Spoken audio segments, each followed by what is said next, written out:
வணக்கம், நான் உங்கள் சுகந்தி பேசுகிறேன். இன்றைக்கி நம்ம என்ன பார்க்க போகிறோம்னா, ஒரு அழகான சிம்மாசனம் தாங்க. இதுக்கு இந்தமாரி ஒரு அட்டையை எடுத்துக்கோங்க. ஒரு பாக்ஸ் எதாவது இருந்ததுன்னா இந்தமாரி எடுத்துகிட்டு இந்தமாரி கட் பண்ணிக்கோங்க. பேப்பரில் ஃபஸ்ட்டு கட் பண்ணிக்கோங்க. கட் பண்ணிவிட்டு அந்த அட்டையை நம்ம இந்த பேப்பரில் எந்த சைஸ் இருக்கோ அதே அளவுக்கு நம்ம இந்த அட்டையும் கட் பண்ணி எடுத்துக்கோங்க. நம்ம முன்னாடியே பேப்பரில் கட் பண்ணால் உங்களுக்கு ஈஸியாக இருக்கும். பாருங்கள், இப்போ நம்ம எல்லாத்தையும் கட் பண்ணி எடுத்துருக்கோம். இப்போ எல்லாத்தையும் ஒட்டிக்கோங்க. ரொம்ப ஈஸி தாங்க. ஃபஸ்ட்டு பேப்பரில் ஒரே சைஸ் அளவு கரெக்டாக வச்சு கட் பண்ணிவிட்டு அதுக்கப்புறம் அட்டையில் கட் பண்ணி எடுத்துக்கோங்க. எடுத்துகிட்டு இந்தமாரி ஃபுல்லாக நீங்கள் ஒட்டிடுங்க. பெஃபிகால் இருந்தாலும் நம்ம ஒட்டலாம், கொஞ்சம் லேட்டாகும். க்ளூ கன்னால் உடனே ஒட்டிக்கும். பாருங்கள், இந்தமாரி ஒட்டிடுங்க.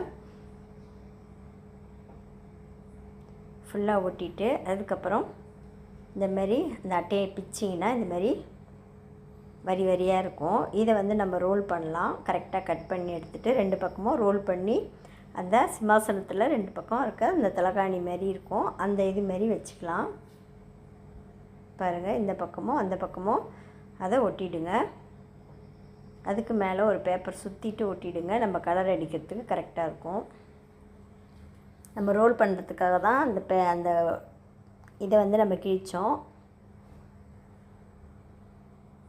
இப்போ பாருங்கள், இப்போ ரெண்டுத்துலேயும் நான் ஒயிட் கலர் பேப்பர் சுற்றிட்டு ஒட்டிட்டேன். இப்போ ஒட்டியாச்சு. இப்போ நடுவில் ரவுண்டு ஷேப்பில் பென்சிலால் வரைஞ்சிக்கோங்க. வரைஞ்சிட்டு அதில் ஃபஸ்ட்டு நம்ம பெயிண்ட் பண்ணிக்கலாம். பாருங்கள், நான் க்ரீன் கலர் பெயிண்ட் பண்ணுறேன். ஃபுல்லாக பெயிண்ட் பண்ணியாச்சு. அதுக்கப்புறம் சுற்றி ரெட் கலர் பெயிண்ட் பண்ணிக்கலாம். ஃபுல்லாக ரெட் கலர் பெயிண்ட் பண்ணியாச்சு. அப்புறம் ஸ்டோன் செயின் வச்சு நம்ம இனிமேல் டெக்கரேஷன்லாம் நம்மளோட ஓன் ஐடியா தாங்க. சுற்றி நான் ஸ்டோன் செயின் ஒட்டுறேன். உங்கள்கிட்ட ஜரிகை இருந்தாலும் ஜரிகையும் ஒட்டலாம். நம்ம க்ரியேட்டிவிட்டி தாங்க. மீதியெல்லாம் டெக்கரேஷன் பண்ணுறதெல்லாம் முத்து வச்சு ஒட்டி டெக்கரேஷன் பண்ணியாச்சு. அதுக்கப்புறம் ஃபோம் ஷீட்டு, கிளிட்டர் ஷீட் எடுத்திருக்கேன். கோல்டு கலரில் எடுத்துகிட்டு பார்ட்ரு மாதிரி சுற்றி ஒட்டிடுவோம். ரொம்ப ரொம்ப சிம்பிளான கிராஃப்ட் தாங்க இது. பாருங்கள், நமக்கு எந்தெந்த இடம் கேப் இருக்கோ எல்லாத்துலேயும் ஸ்டோன் எல்லாம் ஒட்டி டெக்கரேஷன் பண்ணியாச்சு. நடுவில் சாமி வச்சுக்கலாம். உங்களுக்கு இது ரொம்ப பிடிக்கும்னு நினைக்கிறேன். நன்றி, வணக்கம்.